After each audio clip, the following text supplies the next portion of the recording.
Hey, welcome everybody to Pro Mindset Podcast. This is your host, Craig Domann. I've got a special guest today. I have James Shaw. James is a beach volleyball guy. He's 6'8". He can jump up and almost touch 12 feet on the backboard, which is the top of a backboard. He's been on the U.S. national team. He's played in about 5 European countries in different leagues. He's a national champion runner-up at Stanford University. Welcome to Pro Mindset today. Thanks, Craig. Great to be here. Yeah, excited. Hope I didn't screw up that intro. No. The intro's great. And I'm glad I clarified in our lead up about the runner up. Yeah, I don't want to claim anything that we didn't get. James is married to a professional beach volleyball woman, Molly, who we're going to have on the show down the road. And what we want to start out with, James, is this. Your father is a Hall of Fame type coach at Stanford. You grew up with volleyball in your blood. You're 6'8". Did you know you were always playing volleyball, or did you consider basketball or any other sports? Yeah, I did not know. My sister kind of got me into it when she hit high school, and she hit sort of the club, youth volleyball scene, and she sort of sparked my interest there. But I thought I was going to be either a baseball, basketball kind of guy, and played both going into high school, and thought those were my two strongest sports. And then I got into playing volleyball and realized I had sort of the natural stuff that it took, and soft hands, big hands, like setters and like big time blockers. That's a big thing that can help. And I had really good touch on the ball because I'd always just been kind of playing around in the halls at my dad's practices every day for 15 years. And so it happened sort of naturally. And once I started getting more interest and saw more success in the sport, I just slowly started working my way over, and basketball and baseball kind of just took to the side for me. Okay, what is it like playing beach volleyball at the highest level when it's 105 degrees, it's hot, and you got sand everywhere? I mean, that's one of the things that when I go to the beach and we play sand volleyball, you're diving. I don't dive anymore, but it's like you're just like a ball of sand, ball of sweat. How is that different from playing indoor? It's so different. It was one of the bigger thoughts in my mind, honestly, the first time I ever started training full time on the beach was like, how am I going to deal with the elements as easily as it seems like most of the pros do? And it's literally just exposure therapy. I think the more you're in the sand, rolling around, getting sweaty, and dealing with 100 degrees, and dealing with the sun, and dealing with being sticky from sunscreen and sweaty and exhausted, it becomes just a normal thing. It's just a thing you deal with. I would say like a month in or so, I just got to the point where I was there were a few days of training where I just kind of like was just covered in sand, and at one point I just kind of like looked at myself and like felt the sand, felt the sweat, felt the hot sun, and I was just like, all right, I'm in it. It was almost like this moment of like, okay, this is my sport now, and I'm I guess that means I'm a beach guy now. Like I can deal with all the elements finally. Well, one of the things that's interesting is that you almost need to have like a child's like mentality to play beach volleyball, because you just don't care.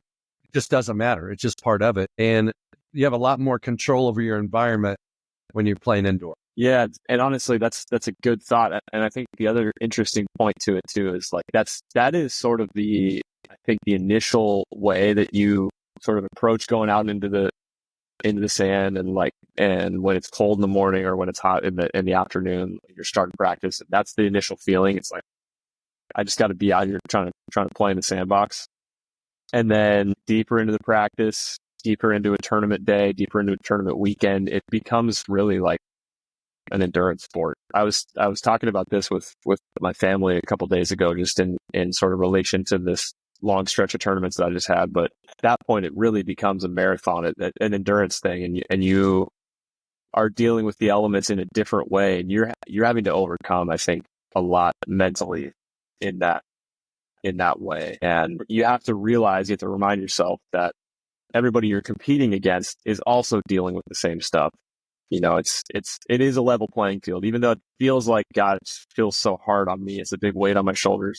If you can kind of release that, and train your mind to snap back into, oh, this is a level playing field. Everybody's feeling the same way I'm feeling. You get back to the point of just, all right, now it's just competing. We're all on the level playing field. Let's just focus again on the task, So you mentioned before we started that you and your wife went on a multi-continent tour the last month in tournaments. What is the biggest challenge? Is it the food? Is it the time change? Is it conserving your energy? Is it tapping into your motivation? What's the toughest mental?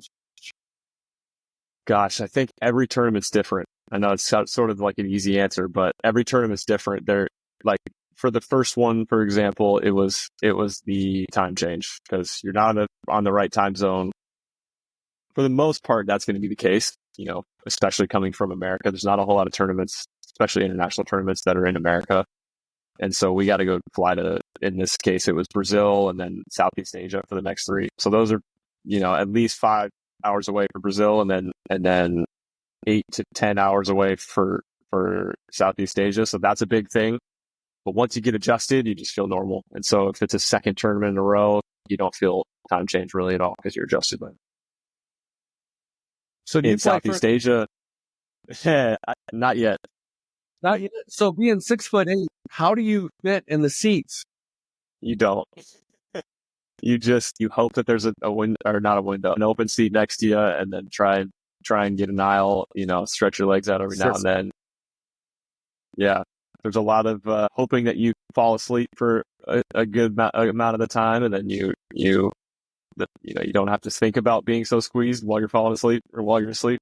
And then there's a lot of just getting up and stretching and moving around and doing laps around the aisles. Like that's a normal thing. But yeah, that's just one of the many things you got to kind of deal with as a pro athlete, especially on the beach tour. It's like it's a worldwide thing. So, yeah.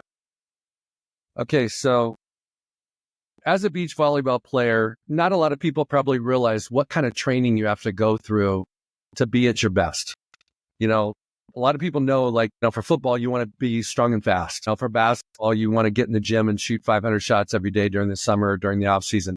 What does the training look like for a beach volleyball person? It kind of incorporates it all, honestly. I think, and there's different ways that different federations, different countries do it. And in America, it really depends on your coaching and depends on the person, probably. But in Brazil, it's like very rep based. There's not a whole lot of strategy going on or talking about tactical stuff. It's all about skill development, just taking those 500 shots a day, that kind of feeling. Teams and players will practice for 4 hours, 5 hours a day in different spurts. The American sort of way has been to mix it all together. And in a lot of ways, that's what I've done is sort of take some things from here and there and different coaches that I've trained with and different teams that I've trained with. Training 5 days a week, possibly 6, looks different obviously for a tournament week, but definitely training after that every day, maybe every other day if you're in season. The rest of the day is just recovering and doing a lot of different modalities, maybe watching film with your coaches or watching film with your teammates. And then travel is obviously, again, a big part of it too. So that's part of the training is trying to figure out, what does this week look like as opposed to this week, because it really depends on how the week is. And there really isn't an off season that much. I know I told you before we got on that there's 3 or 4 weeks here where I have an off season finally, but that's pretty rare. There's still tournaments going on right now. There will be again in mid-February, so there's really not much of an off season. So yeah, it depends on the year too. I mean, it depends on your priorities as a player. I think if you're a domestically inclined player and you don't really care about making the Olympics, there's a lot of people in America that are just doing that. It fluctuates that way too. So there's a lot of different variety and variability, and I think that's one of the really cool things about this sport is there's so much variety. Yeah. Let's jump into the headspace of a volleyball player. There's game or match defining moments in every sport. Basketball might be a free throw at the end of the game. The clock's not moving and there's hardly any time on the clock. And if you make it, you win. You miss it, you lose. In football, they have the 2-minute offense trying to get it into the end zone. In volleyball, it seems that it's like, it's match point. What is different and how do you train for those big moments so that you can be in the flow, be in the zone, be relaxed, be confident, believe in yourself, trust your skills and your training? How do you do that, or do you just black out and not think about it? This is actually a really poignant question too, that for myself and my partner currently, because it's been a big sticking point as far as how do we do it. The best answer that I could give you is it takes a lot of just experience in those moments over and over and over again.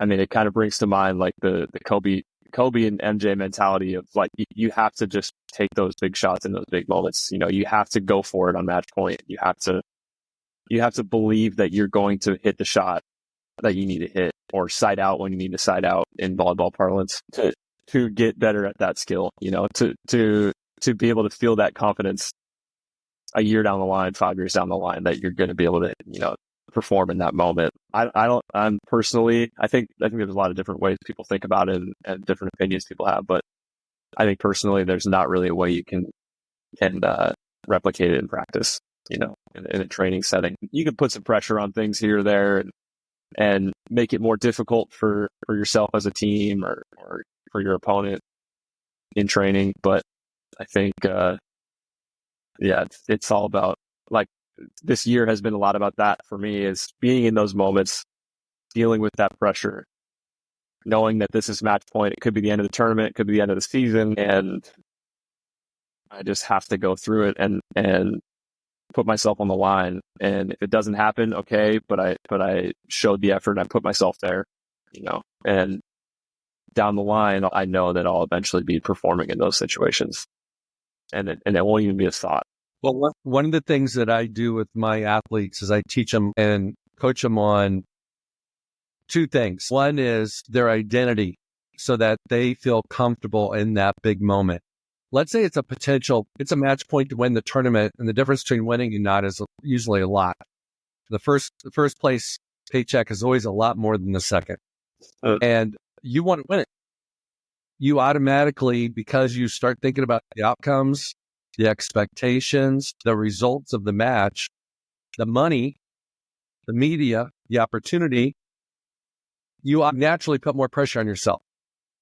So I teach people how to divorce themselves of all the consequences of the big moment. Instead, let's just focus on the play, let's just focus on the moment, not the things that are going to happen from that moment. And the way that I do that is I help them build a performance bubble. I teach them how to build a performance bubble where everything that you can control that's positive, that's for you, that serves your best interest gets to come in, and everything that is not for you doesn't get to come in. So what happened the last time you played this team? Last time you played in this tournament? Last time you were in this situation and you weren't successful, that doesn't get to come in. But the last time you were successful in this moment, you get to bring that in. And so in a way, what you end up doing is you create this mental safe space in your mind where fears and doubts and past disappointments and past failures and all that stuff is not going to come in. Yeah. And the only thing that gets to come in is belief in who you are as a man, confidence in your skills, which manifests peace, and it manifests belief in the moment. And then you bring in the fact that you visualized that before you got there. On the airplane ride, on the bus ride over to the shuttle ride over to the tournament, that morning, the night before, the week before, you visualize this moment multiple times as you being a star in that moment. So your brain thinks you've already done it. Yeah. So when you're at the moment, you're not uncomfortable because you've already been there, even though you haven't.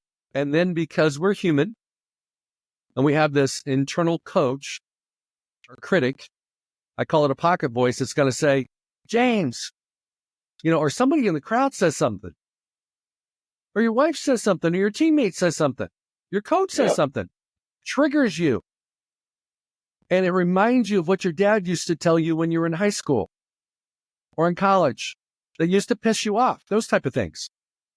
And it's like you have to be able to regulate in the real time when something comes in that doesn't serve you to get it out. So you have an escape hatch to get it out. And so it's been incredibly effective for guys, for athletes, because then you're not just going with the flow and hoping everything works out. You take a lot of the uncontrollables and you make them controllable. Give me some feedback. Yeah, I couldn't agree more with that idea. I think there are so many opportunities where being able to recreate that feeling of peace or that feeling of confidence or whatever, whatever adjective you want to use for that sort of feeling is so vital to success in a moment. There's so many situations and I can think of 100 plus in just these last 3 weeks that I was competing where it really started to become mind over matter, and it was necessary for me to be able to pull out a match. That's beach volleyball to a T. It really isn't, as much as it looks like this big, physical, exciting, mano a mano, like who's stronger sport. In a lot of ways, it is one of the most mentally and psychologically demanding sports I think I've ever played or been around. And I think anybody who plays it would also agree. It's so much about what's between the ears, and that's like 95% of what separates people in this sport. And I've really noticed that the need for exactly what you're talking about, being able to go there when the opportunity is there for you to be fixating on something else or to be lost in a distraction is just so important. And yeah, like one example for me to sort of try and get myself, it's kind of like tangent to that idea, but similar to it. In order to visualize and get myself into that peaceful space, I will listen to music from what the Stanford Band has recreated, because all these songs that the Stanford Band has played, they played for 20 plus 30 years at the school, which I grew up there. I went to sporting events at Stanford all the time. It's in my DNA. And especially while I was there too, there were so many matches where I would hear the band, I'd walk out on the court, be hearing, certain songs, and it would just click me into place of like, this is my place of peace, and so I'll listen to some of that music before every match I play.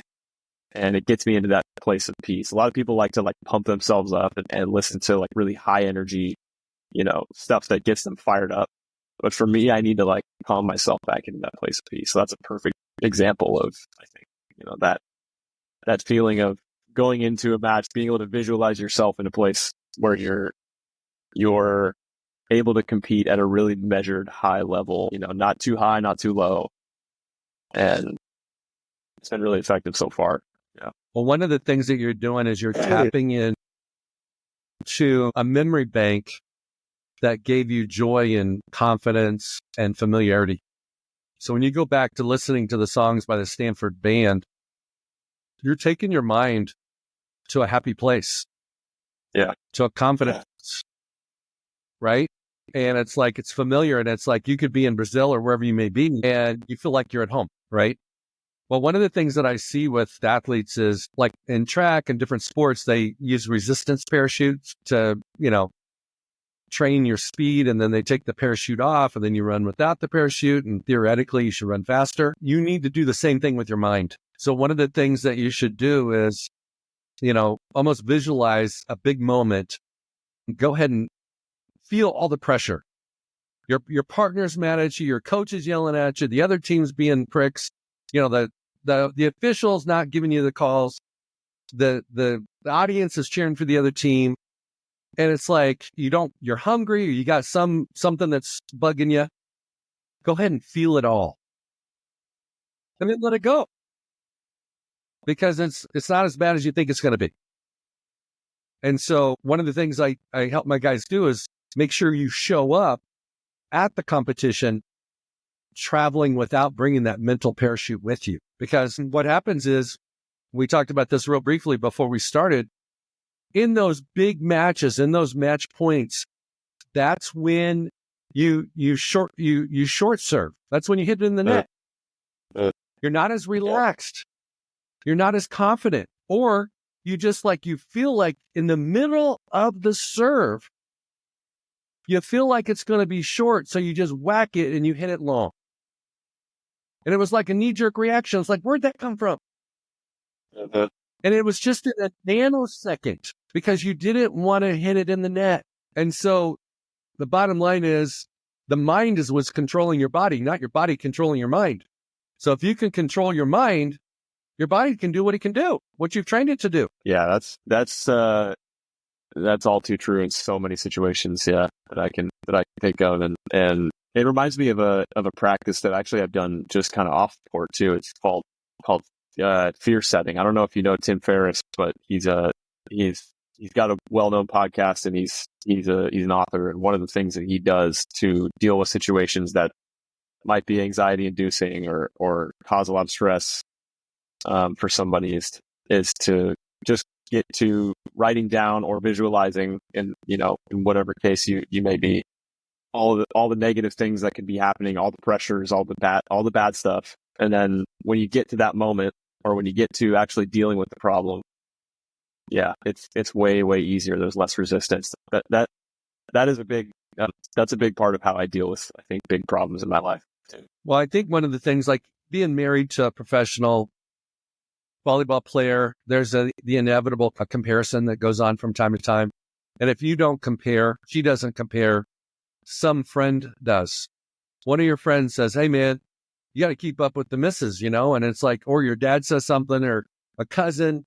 And so I think one of the key things is being in the moment and not allowing thoughts about those types of things come into your performance. Be a part of your and I've seen this where the athlete that can totally be immersed in the moment. You're serving, you're setting, you're spiking, you're blocking, whatever you're doing, you're just doing it. And you're not trying to please somebody. You're not trying to get approval from somebody. You're not even trying to prove anybody wrong. You're not trying to get money. Because when you add those attachments, you've just loaded up your parachute to hold you down. Yeah, that's a topic we'll probably get into a lot, later on with Molly and I both. But yeah, it is a sport ripe with those things that you could add to the parachute for sure. And I've seen that take down a lot of people mid-tournament and also high-level career. I mean, it goes for every sport. Yeah, that's spot on. Okay, let's go to one positive and one negative. What is the biggest accomplishment that you're proud of in volleyball? And I'm talking about a moment. I'm not talking about a season. I'm talking about a moment where you made it happen, maybe against all odds, maybe in a big moment, maybe for a meaningful win, maybe for a lot of money. What was that moment for you? Gosh, there's many, but of recent memory, actually, the second to last match I played, this was in the Philippines. We were just got back from the Philippines. Partner and I, we were down coming into the match. We were not physically there. We both felt really exhausted, both dealing with GI issues, and that's the thing in Asia. And the team we were going up against, we knew they were a really good team. It's a team that's pretty much our level, but they hadn't played in 3 tournaments before us, so we knew they were coming in fresh and ready to go. And they were set. We lost. They wiped the court with us. It was bad. It was 21-11, I think the first set was. And we kind of looked at each other during the timeout, and we were like, hey, all we can do right now is just keep fighting, and something's going to break, something's going to change. And if it doesn't, then okay. But we both kind of had this feeling that things were going to change. And it was probably the worst set that we'd played together, just because we were so physically just exhausted, and nothing was really breaking our way that set either. But as soon as we walked back on the court, something felt different, something changed, and we just found a way. In that second set, we found a way to win. And we got them kind of on the defensive, on the tired side of things. We wore one of their players down. the blocker who was running up to the net every other point they served, and he had to contend with a lot of energy issues then. And so we were like, okay, we can do this, and we found a way to win the third set too, and it was like the most blissful 7th place match we'd ever played in our lives. Like neither of us set out in that tournament to win a match, 3 matches before even the medal rounds, but it felt like our gold medal match in a lot of ways. We had to dig, I think, deeper, and personally, I don't think I've ever had to dig any deeper than in that match in my life. Physically, mentally, everything. It was the end of the trip. It was the end of the season. Could have just kind of rolled down and said, okay, this is it. It's over. Season over. But we found a way to win that, and it ended up being a really big deal to get into the next round instead of to bow out in that round. So that's a positive for sure. And then negative, right? Let's talk about before you go negative, let's stick on the positive. Your headspace in between the first set and the second set. You had no pressure going into the second set. Right. None. You had nothing to lose. They were already wiping you. What happened was you let go of everything that was holding you down. You almost, and that's a great place to be. It's almost like you accepted defeat in the sense of, we're just going to go see what we can do. If it ain't good enough, it's not good enough. And then you're able to play better. You're able to play more freely. You're more connected to your partner. There's better instincts. There's better teamwork. So what happened is, my question to you is, what was your mindset before the first set compared to your mindset going into the second set? Because we just went through the second set. What was it the first set? What were your expectations? Were you like making excuses in your head about, oh, we're tired, they're fresh, but we're going to, hopefully we can win? I mean, I don't know. What was your thoughts?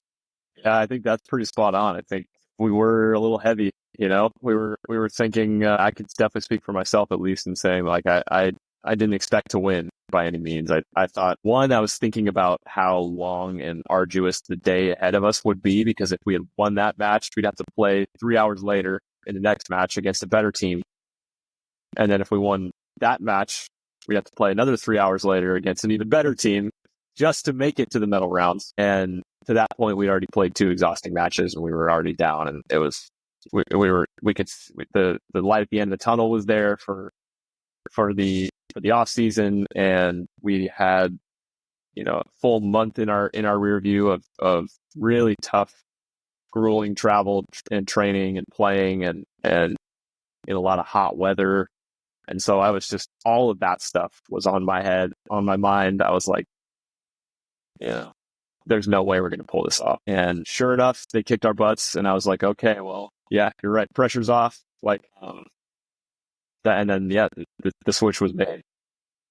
Okay. So one of the things that you guys did unintentionally before the first set was you had all those future things on your mind. Instead of just playing, 1 point at a time, you were planning out the off season. You were thinking about the travel home. You were thinking about, you're exhausted.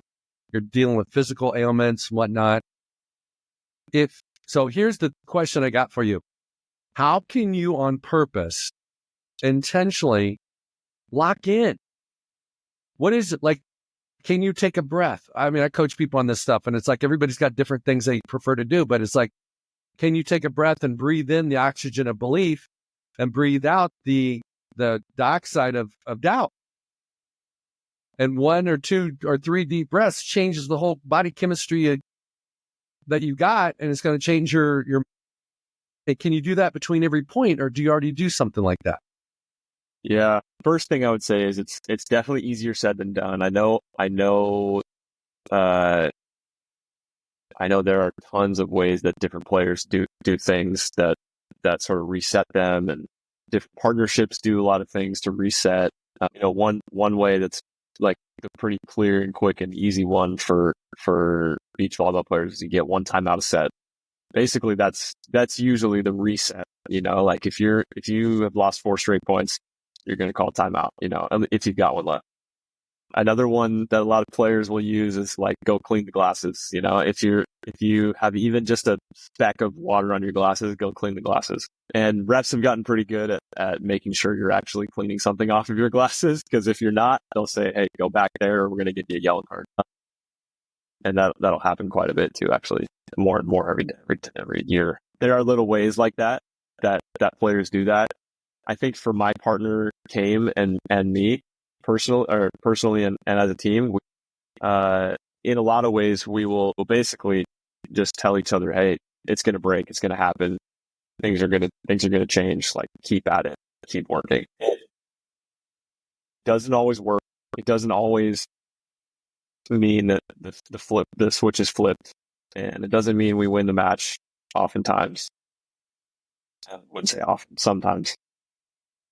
But more than not, actually, it at least gives us that switching mentality of it is more under our control than we think.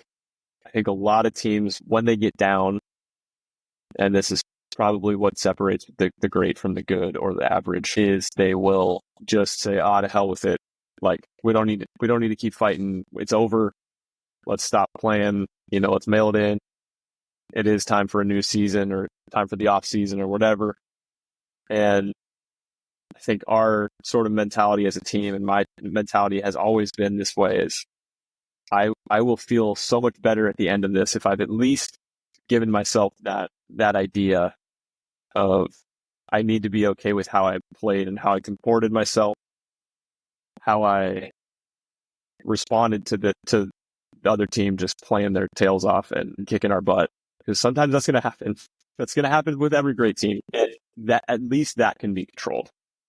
And if you can control that, you've already controlled a lot more than what some other teams might do. And for all I know, the team that's kicking our butt right now is hoping to God that we will fold, so that they can stop working so hard. And when we didn't in the second set, in the third set, they quickly realized that, and the tables were turned, and it was their decision now whether or not they were going to fold, and they ended up folding.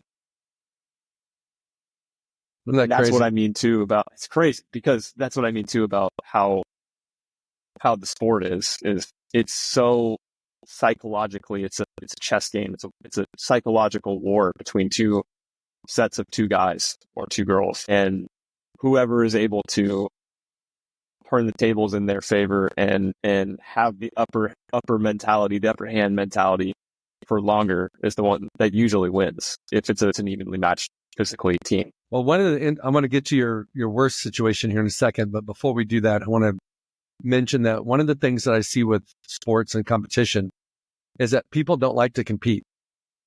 People either don't want to be way ahead, get on a run, or they're way behind and they just let it go and we'll go to the next set. Very few people want to compete their ass off for every single point and allow the possibility that you could be down 5 and still come back, because you're competing every single one. And because you're competing, and athletes are competitors, but they don't like to compete. They want to compete for a minute, but they don't want to compete for the whole match. It's too hard. Mentally draining, taxing, all those things. And so if you can train yourself to compete for every point, and your partner's doing the same thing, you will kill the will of your opponent many times, because they won't want to compete. Thoughts on that? That brings me to the idea, and you said it, training. It's all about your training, and it's all about how you compete with the day. Are you competing at a high level in your daily life? Are you competing when you're recovering? Are you competing when you're warming up for practice, and when you have a practice where nobody's really watching, the stakes aren't really that high, you're not really, you might just be out there getting reps with your partner. And there are a lot of cases in this sport where people are not competing every day. It is such a free for all. There's so many people that don't have guidance, or haven't played at a high level, or seen the highest level and what it takes to stay at the high level, that don't really compete on a daily basis. They just go out and kind of go through the motions and think, all right, well, I'll kind of stick with it for another year because this is, I'm good enough at it. But it is all about, in my mind, and I think yours as well, it's all about competing with every action you take in a day. As soon as you let off the gas and you decide, because there are tons of little decisions throughout the day where you either decide to compete and to be okay or comfortable with the uncomfortable, and if you're in those moments and you can take that on, I think it does get easier, and you do start to have a more of an affinity for competing when it actually is a big, lights are on situation. And I think I've done a really good job of that throughout my career of always being engaged when the lights are not on, so that at the highest levels, I can know that at least I'm ready to perform, at least to my standards, if not surprise myself a little bit places. Okay, let's jump into what's like one of the either most embarrassing, most disappointing moments you've had on a volleyball court, where when you look back now, you go, holy smokes, I can't believe that wasn't me. I don't know what I was thinking. I don't know what I was doing. Where you just had a total brain fart, but it was in a big moment. And you maybe even felt the pressure. Maybe you were even a little bit paralyzed mentally. Maybe you were a little strained physically. I mean, when you tighten up, you talked about earlier, you want to have soft hands in volleyball. Well, you got like brick hands when you are tense, right?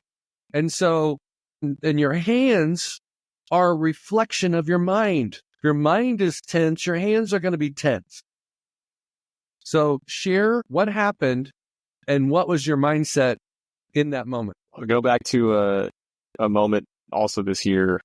This was my first tournament with my new partner, Kane, who he kind of picked me up in the middle of the season. I had another partner early on in the year, and we were doing pretty well, and the pressure was not on. Nobody really knew us or respected us necessarily on the beach, and so we were able to surprise a lot of teams. And halfway through the year, we were sort of like the up-and-coming team in a lot of ways.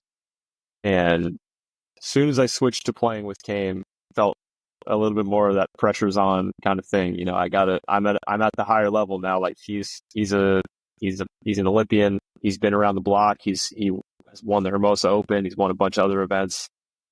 He's been on Sundays every year.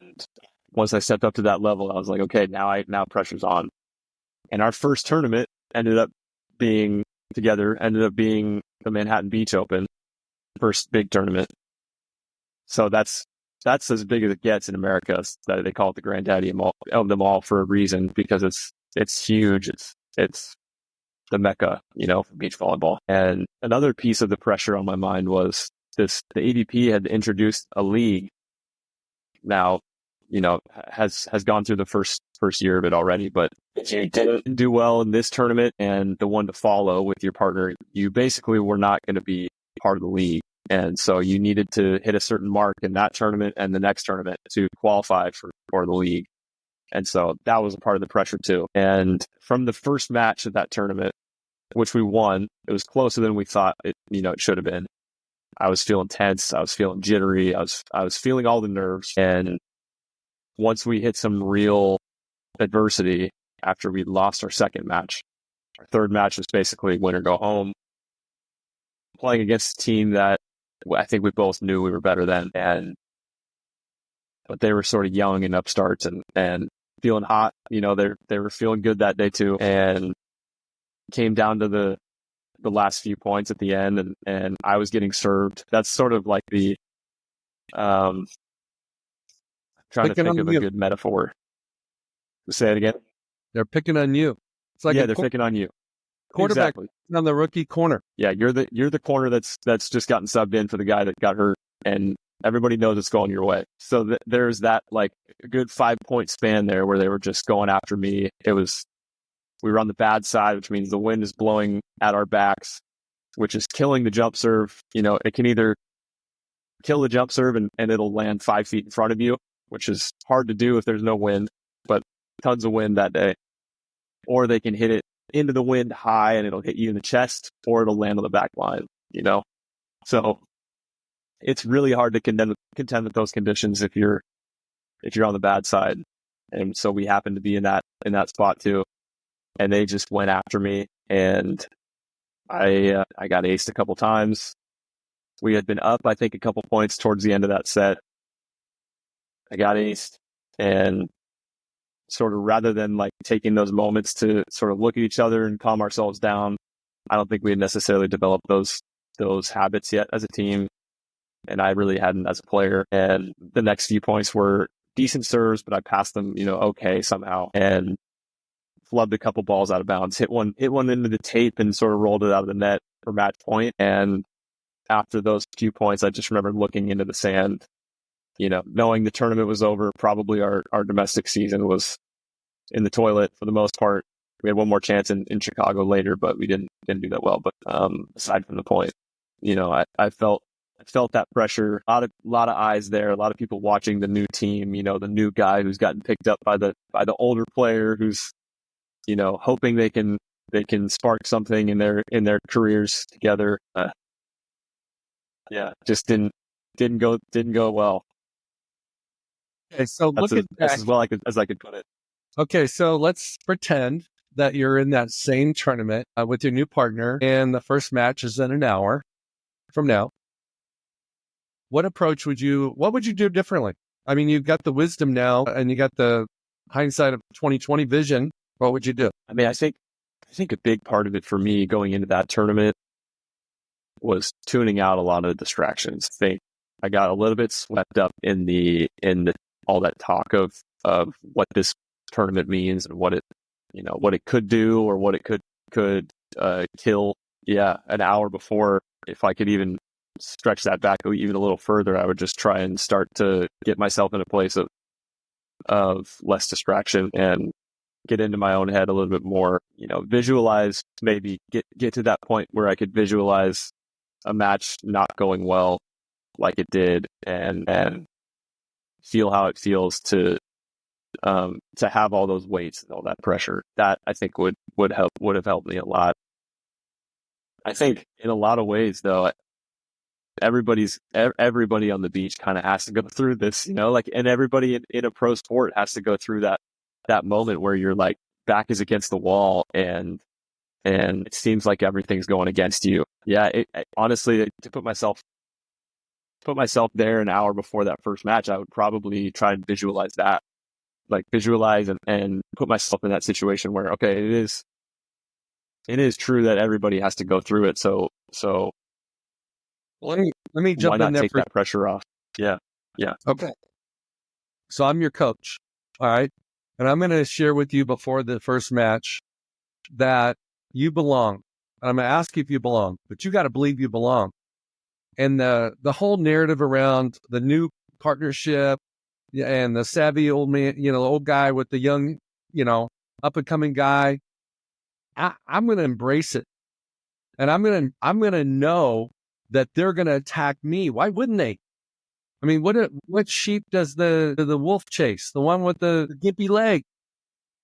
They don't go to the front of the pack. They get the straggler at the end. Right? I mean, it's just common sense. If you want to have dinner, that's the guy you go after. So these guys, I'm inviting it. I'm ready for it. And then when it's coming, I'm like, bring it on. Bring it on. I'm ready. I'm not going to be perfect. Yeah. But I'm ready. And I'm going to look to my partner and go, I'm good, man. I'm good. We both knew this was going to happen. And I'm going to eliminate all attachments to outcomes. I'm going to get a big old scissors and cut that cord, man, between all potential outcomes. And I'm just going to play the match. So here's the thing I have to ask. How many different venues have you played in? And I'm just ballpark, 50, 100 for beach volleyball. Oh, for beach volleyball, probably around 50 at this point. Yeah, maybe less. So maybe even less. Let's say it's 40. Manhattan Beach. Is the setup different than everywhere else? Or is the net the same height? Is the distances of the courts the same? The dimensions of the court the same? It's pretty much the same. It definitely, on the beach, this is where it gets tricky. Like, the sand's not the same. The sand is different everywhere. the two courts, this is just kind of getting in the weeds, but like 2 courts north of the stadium court next to the pier, there's a little bit of like a downhill. So one side of the court is a little bit higher than the other side. And you've got fans up above on the pier, lining the pier, watching down. And the wind is coming at a different angle from off the shore than some of the courts that are more sheltered by stadium court. Okay. So there is a little bit of a difference. You knew all that in advance? Not to the degree that my partner and my coaches did, but had a general idea of that. Did they use the same size ball and everything that they always do? Yes. Yeah. On the domestic tour. Yeah. Okay. So my point is really simple. It's the same thing. It's the same thing. The only difference is what you make in your mind. So what I would do is utilize the wisdom of your partner, since he's played in more matches and he's had more success and he's older, is pick his brain. Say, hey man, can I get permission to pick your brain for 5? Yeah, go ahead, man. What do you got? And then like, hey, what, ask whatever questions you want to ask to get it out so you can be on the same level with him on situational awareness. But it's like I'm inviting people to come attack me. I want that because I want to, you know what? That's how you get better. And that's how you show your partner you belong, right? Totally. So this is what I had an athlete. He happened to be a cornerback, and I watched him have a meltdown on national TV in a game many, many moons ago. He was that injured guy that came in, and the quarterback of the opposing team threw it to his guy like 5 passes in a row. You never see that in football, not 5 in a row. And they marched like 75 yards down the field. And the kid never played another game after that. He lost the confidence of his coaches. He lost the confidence of his teammates. And it's like, that's spot on. And I think since that moment, and truth be told, I think I had that skill really dialed in when the team was bigger. There's less pressure on you. There's a little bit more of a comfort zone. You know, when I'm talking about indoor and beach, there's a little bit more of like that comfort zone of yeah, come after me. You know, like I'm big enough and strong enough and experienced enough, skilled enough to take on whatever you're bringing at me. And I think switching into the new sport, that was a big thing for me, and it has been up to this point. But I think this last 6 months has been big just for building that confidence, especially playing in these international events where, you know, a lot of the guys have a lot more man hours in this particular sport than I do. But just in building that belief in myself that, okay, even if you bring whatever you're going to bring, it might be howling winds at my back. It might be the server on the other side of the net. They can't miss. They're just popping lines left and right. Even with all that, I still have that belief of like, bring it on and let's go. You know, whatever you're bringing at me, I can handle. Yeah. So it's been a bit of that like sport switch, and it's been one of the bigger things I've had to learn and relearn.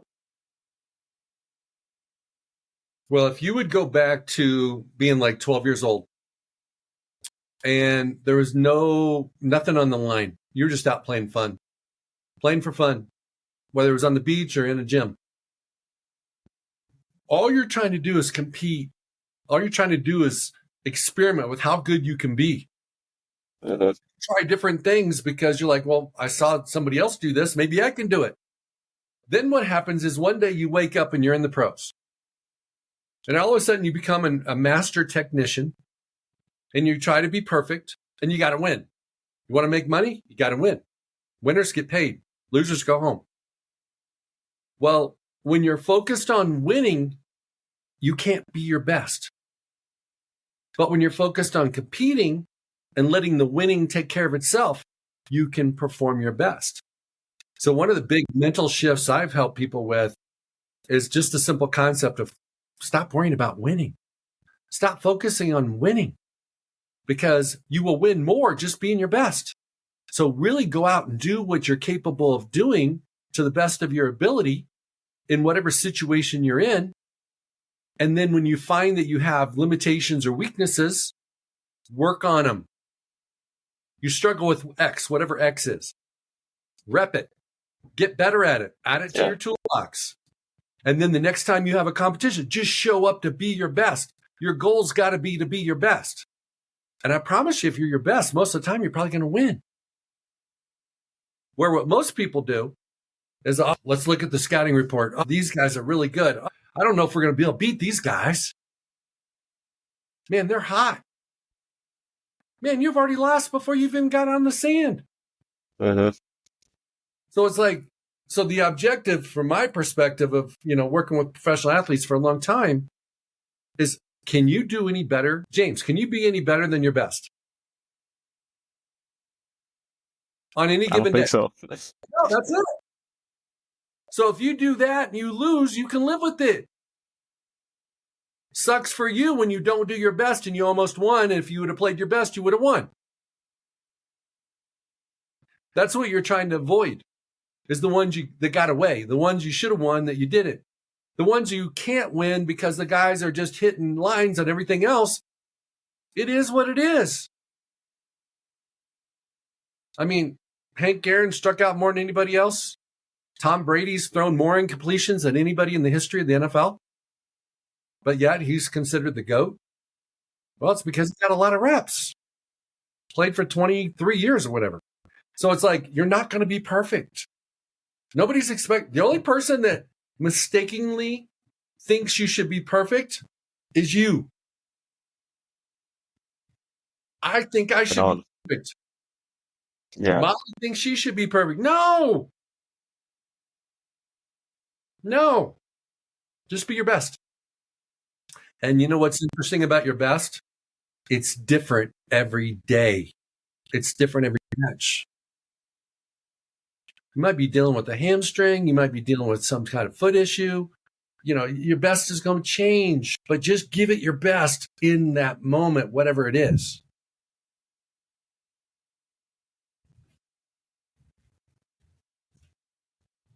Yeah. Gosh. I mean, well said. I don't even know if I have anything to add. That's it. You guys don't have any kids, do you? No. Okay. So I want to give you an idea.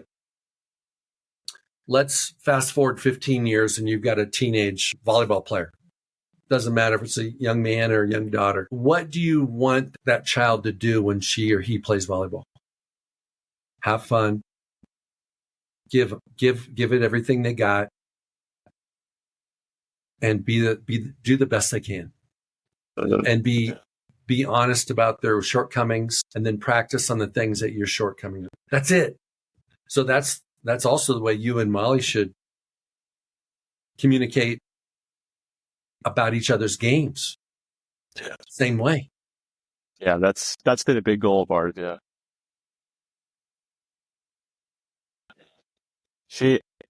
And I think she could probably tell you as well that she struggles with with that idea, a lot, that she should be perfect. She feels like she needs to be perfect to be winning. And I mean, that's how I have thought as well in a lot of cases, especially when I was playing indoor. I felt like I needed to be perfect to be on that travel roster for the indoor team. And yeah, it gets you in that cycle of comparison, for one, and not comparing yourself to your past self, but to other people. And yeah, perfectionism can be good when you're task oriented. I think that's where that's where the line falls for me, is if you're looking to be perfect on a task, like a task that's in front of you, and not looking to be holistically perfect, like thinking of yourself as perfect or having played perfect that day in general. I think that's where that's like a healthy thing, if you're, and this is something that Cam and I actually talk about a lot too, my partner, and we talk about it with our sports psych who works with a lot of the USA athletes. That's one thing we've been focusing on is task focus, proactivity on going back to what's the next thing we need to do in this match? What are the next 15 things we need to do, and how can we beat this team? Inclusive of all 50 something points. It's like, what can we do on this ball, this next serve, this next defensive stop that we need, whatever that can we be perfect at that? That's where you get yourself back into the zone. Like when you talk about the flow and being in the zone, like that's where it is. Well, one of the things I see with perfection is it's an identity killer.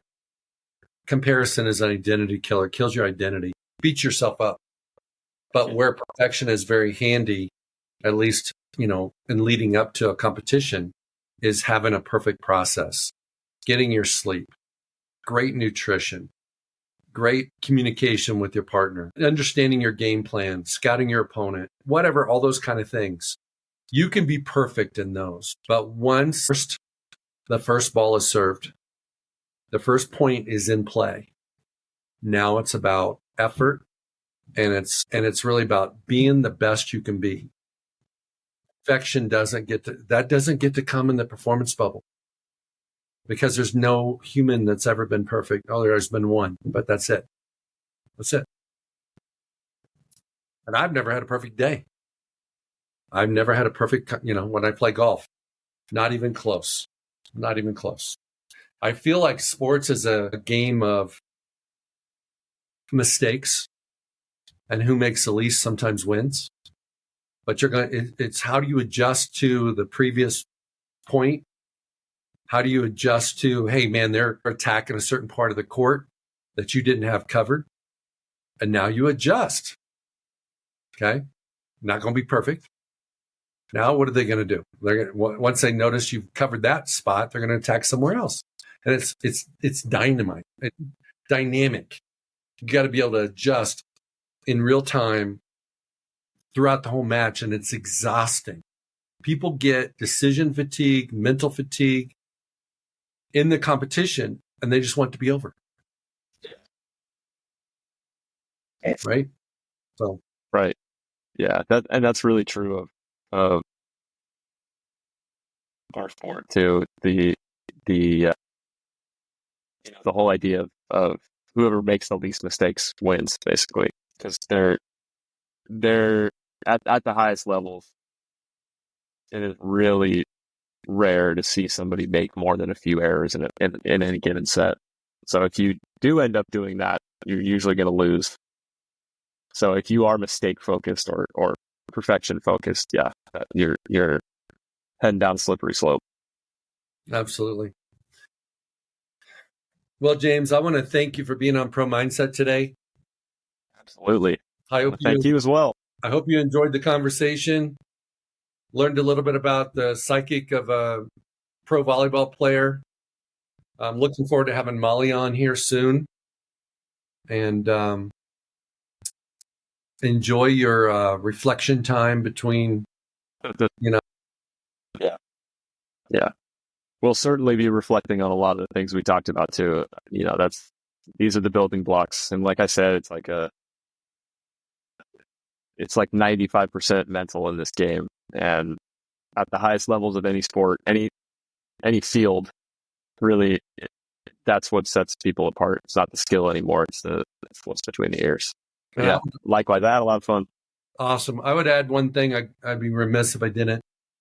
It's who shows up in your body for the competitions, and it's your identity. And it's like, if you can be so intentional about who you are and how you develop, not just as a volleyball player, but as a man, as an individual, as a husband, as a friend, as a son, all these roles that we play. You just, if you can remember that you're James who plays volleyball, your identity is not just being a volleyball player.